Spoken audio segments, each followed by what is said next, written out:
Cool deal. Yeah, just let me know. Good morning, everyone. Thanks so much for carving time out of your very busy morning to join us for today's Tech with Ark Technology Consultants. We're joined by Tyler Yeager this morning. Thank you for joining us. If you wouldn't mind dropping your intro into the chat this morning, be really mindful of time. And Tyler, I'm going to go ahead and turn it over to you. Take us away. Cool deal. Yeah. Hey, everyone. Like I said, thanks so much for just joining me and just, give me a little bit of time just to be able to share something about Ark Technology, who we are and what we do. I'll be super transparent with you. It's not going to be a very long TED talk per se. I maybe 10, 15 minutes, we'll probably wrap it up and obviously with questions. But for me, as I was kind of preparing, like, hey, how do I want to go about this? Just trying to think of what's the best way to give you an idea of who Arc is, what do we do, and if you know of anyone that could benefit from our services, or maybe internally you can benefit from this, fantastic. But my goal for today is for you to be able to walk away and say, I know who Arc is, I know what they do, I know what their core focus is on, and great. I'm going to store that in my back pocket for when the time's right. So just a kind of a quick introduction. I am Tyler Yeager. I'm one of the client relationship managers here. So essentially I handle everything from, client facing side, quarterbacking projects from start to finish, and really just being kind of the face per se of many of my clients and whatnot. A little bit about our technology and kind of how we got started. So I believe it was towards the end of 2021. It got started through two acquisitions. The first acquisition happened in Bluebell, Pennsylvania, and that was dealing with a lot of Microsoft type of work, service desk type of work. And then another acquisition happened in Branchburg, New Jersey, where we do a lot of like a full out warehouse for a lot of like hardware and like PC imaging and honestly like a lot of just hardware inventory that we're able to deliver to clients. So at the end of 2021, those two companies merged, and as of last month, we recently purchased or acquired, I should say, another company near Raleigh, North Carolina, which we're very excited about, and it opens up our portfolio for some cybersecurity and cloud service offerings. But that's kind of a little bit about Arc, how it came to be. We have a great leadership team. They've been in the business for a very long time, 20, 25 plus years, and they know what they're doing, and it's really refreshing to be under them, learning a lot along the way. And yeah, it's a good company to work for and just be a part of. It's very professional. But anyway, so that's a little bit about Arc. My next slide is going to kind of detail. We're going to get in a little bit of detail, kind of what are the exact services we offer, because I do understand, when you go on LinkedIn, you look at maybe some companies and everyone says like IT services and consulting, right? But what does that actually entail? Like there's a ton of companies like that. And there's a lot of companies that do what Arc does, right? But what kind of separates us? What makes us? What are some of our core capabilities that we kind of can stand out on? So, this next slide is going to give you an idea of that. Maybe some of the 4 or 5 main areas that we try to put our attention to, and what we really want to get our hands on, and hopefully, again, that paints the picture. Also, before I continue, I know Alexis mentions if you have any questions, please pop them in the chat, but also don't be afraid to raise your hand or just unmute and interrupt. Make this as conversationless as possible. So going to the next slide here, this just gives you a really good idea of some of the services and our capabilities. Whenever I explain Arc, I always try to break it down into these 4 or 5 main buckets, because this is where a lot of our resources are housed, whether it's through internal resources through some of our architects, consultants, and engineers, or whether it's through our third-party partners. So focusing on kind of the first bucket, we are a cloud services firm. Like we don't shy away from helping organizations get to the cloud, going through that journey. That doesn't necessarily mean organizations have to be fully on the cloud, but we are getting to that point where obviously they're adventuring there, right? So as they look at some of their on-prem infrastructure, what is it going to take to go to the cloud? We partner with Azure and AWS as kind of our two cloud titans. So whenever we go through the evaluation process and the strategizations and whatnot, we're comparing Azure and AWS to see, hey, what is going to be the best long-term solution? So maybe it's just migrating a few servers, maybe it's migrating a few applications, maybe it's helping organizations eliminate some of their technical debts. Those are all some of the things we can help with. And then obviously once they kind of get to the cloud, being able to continue to monitor that and just making sure that they're getting the best usage and that it's benefiting them long term. Um, Obviously, the cloud, there's been a narrative like the cloud is definitely like cheaper, it's better, it's more affordable, all that fun stuff. That's not necessarily the case. It can be that way, excuse me, if done right. And that's what we want to make sure clients are getting value out of is when they do go to the cloud, it's done right. And they do see the long-term financial benefits as well as, other benefits that are included from making that transition.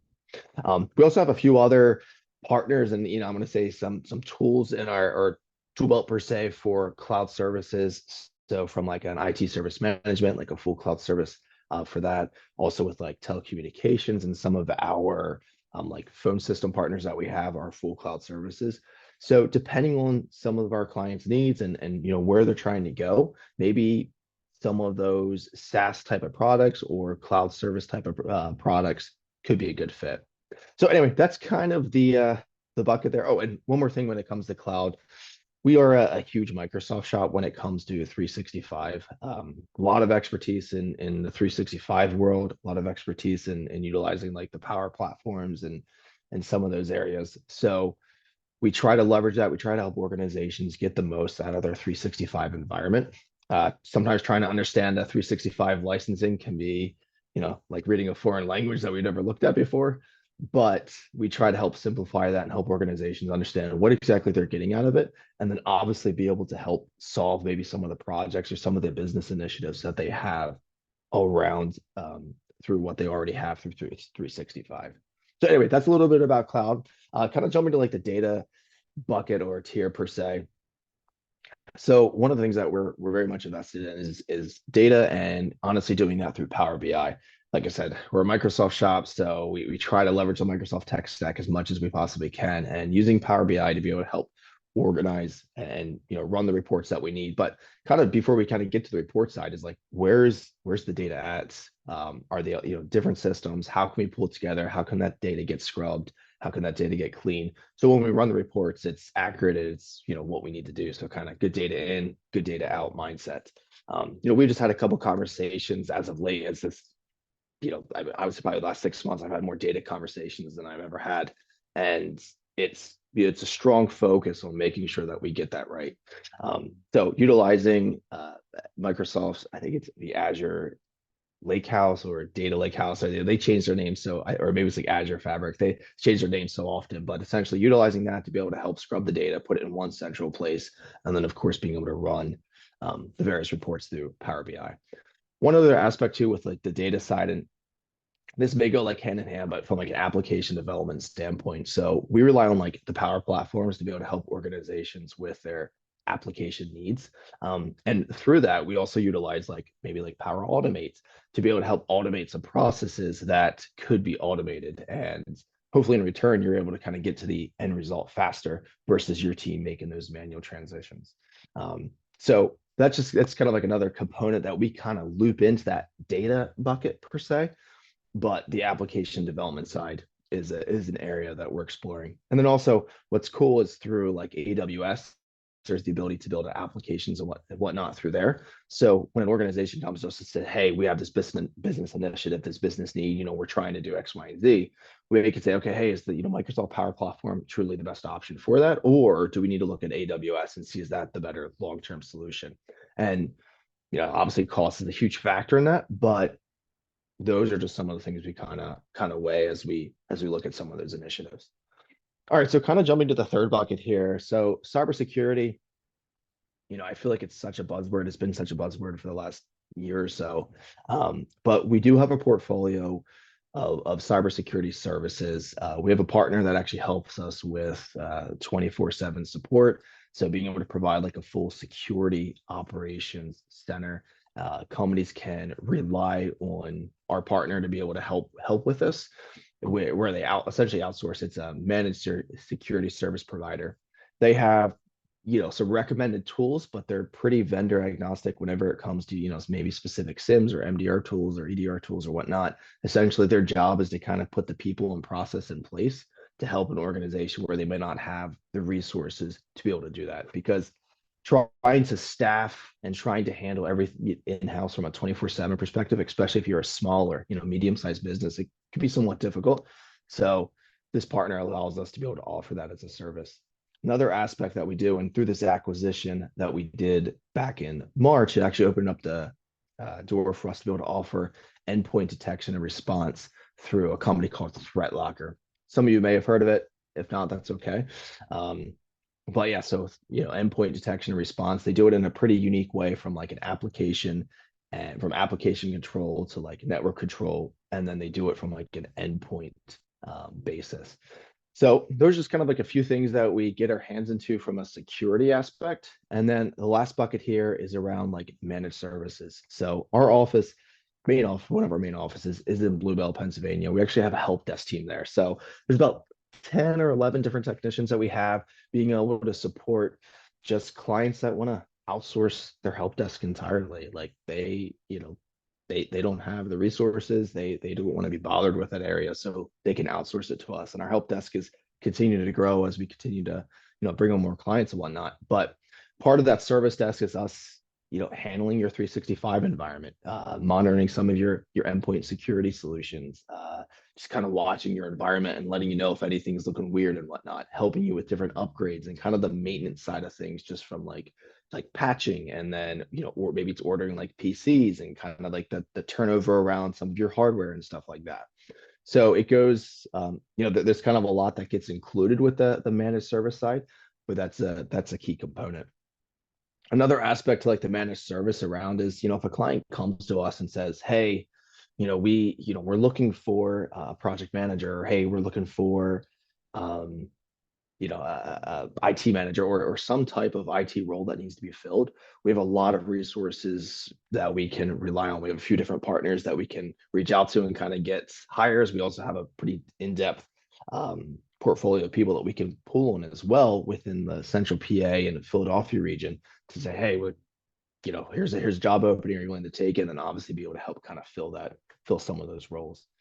But anyway, that's kind of like again, like the four buckets that we get our hands into.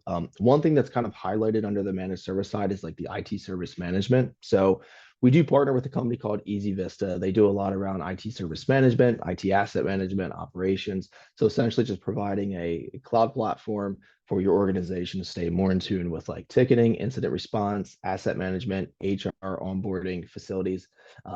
Easy Vista is very comparable to ServiceNow. I always kind of joke like ServiceNow is kind of like the big brother, and Easy Vista is like the little brother per se, because ServiceNow is just huge and so well known. But Easy Vista is definitely a good complement for maybe some of those like smaller, mid-sized companies that may not necessarily have the budget or resources to be able to implement and maintain a ServiceNow, but Easy Vista is kind of a good alternative to that.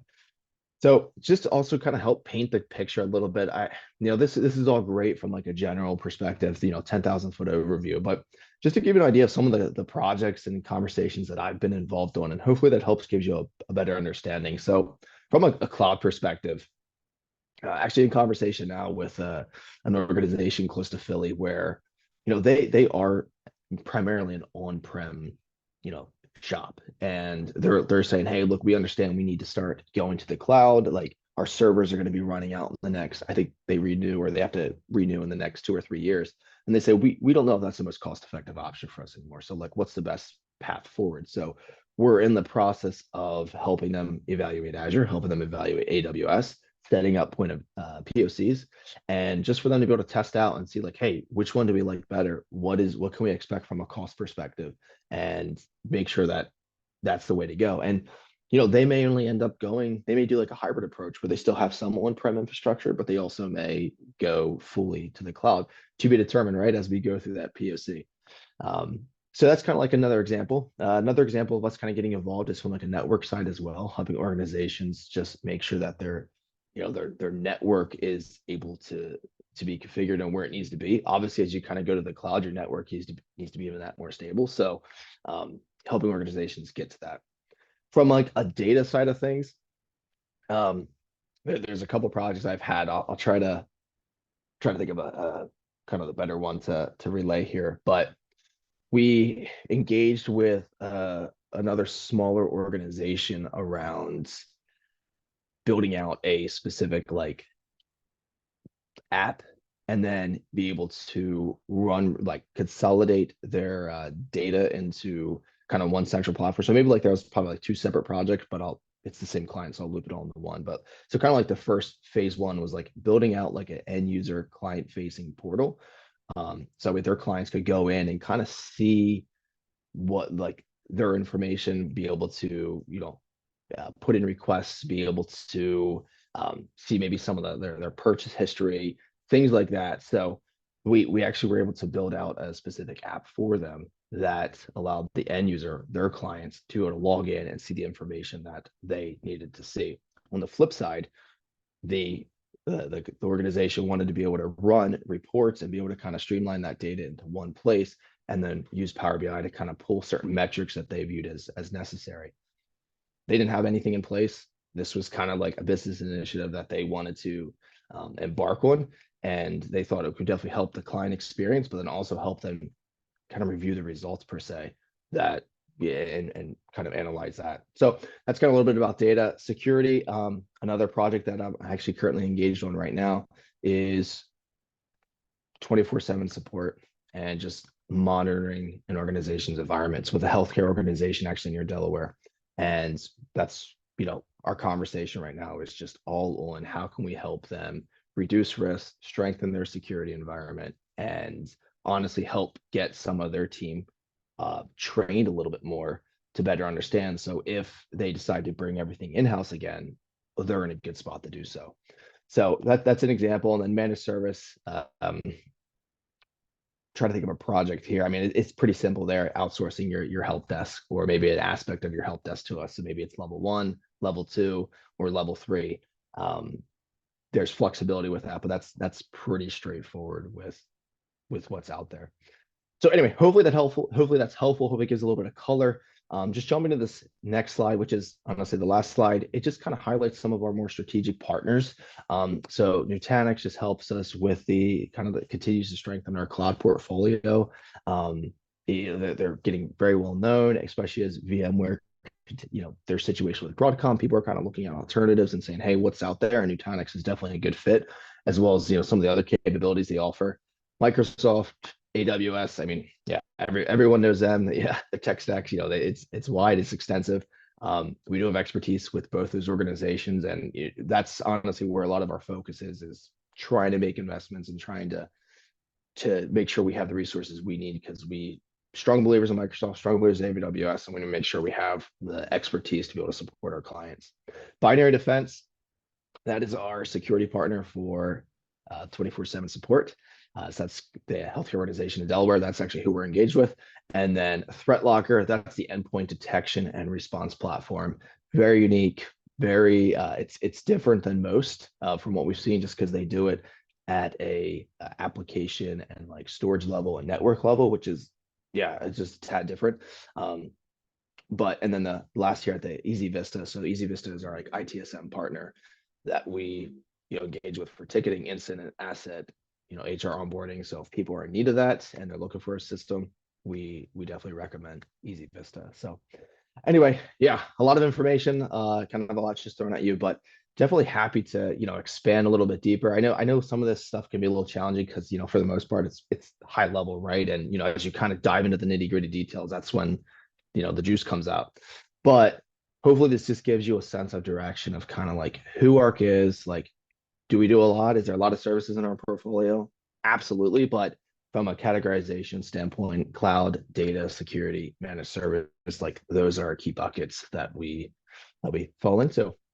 So anyway, yeah, I mean, if anyone has any questions, please unmute, put it in the chat, whatever it might be. But Alexis, that's it.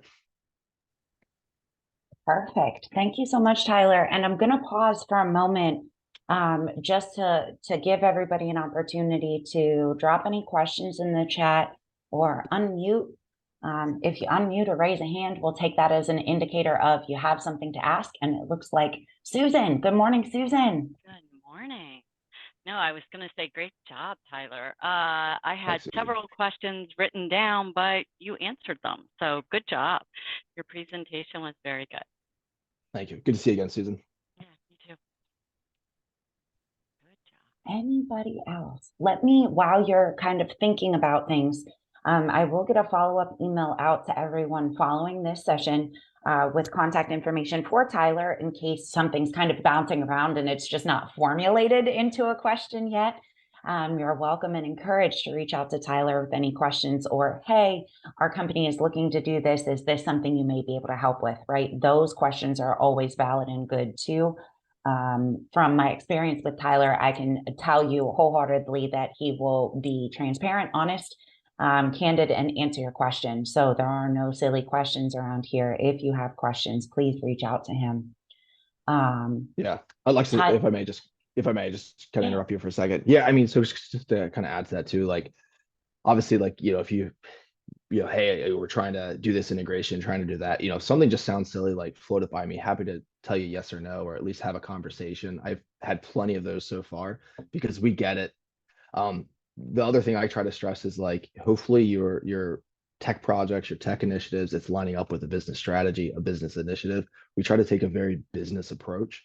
So when we have the conversation, it's not just, let's just have, kind of a super techie call. I'm not saying we won't get there. We definitely will, but we want to understand the business need behind it, because ultimately that's going to dictate the long-term success of any project or any initiative. So we're going to, like, throw things my way. Happy to have a conversation. If it doesn't make sense, I'll be like, hey, this isn't for us, but I may know someone who can help you. And the other thing is, like, this may not benefit your team internally, but if you know people, if you have friends in your network that just, hey, like, they need some IT help, they need that extra resource, expertise, like, happy to have a conversation with them. So anyway, sorry, Alexis, go ahead. No, perfect. And good kind of wrap up of the open virtual door, open real life door, open door policy, right? Come with those questions, bring the questions. There is support here locally in Central PA to either get them answered or find somebody who can get those needs met and get those questions answered. If nobody else has any questions, I'm going to go ahead and wrap us up. I appreciate you all taking the time this morning.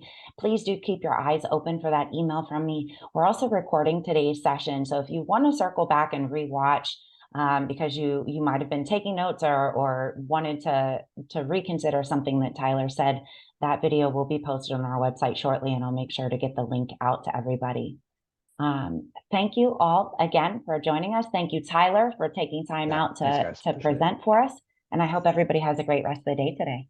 Yeah, thanks everyone. Thanks, Tyler. Bye-bye.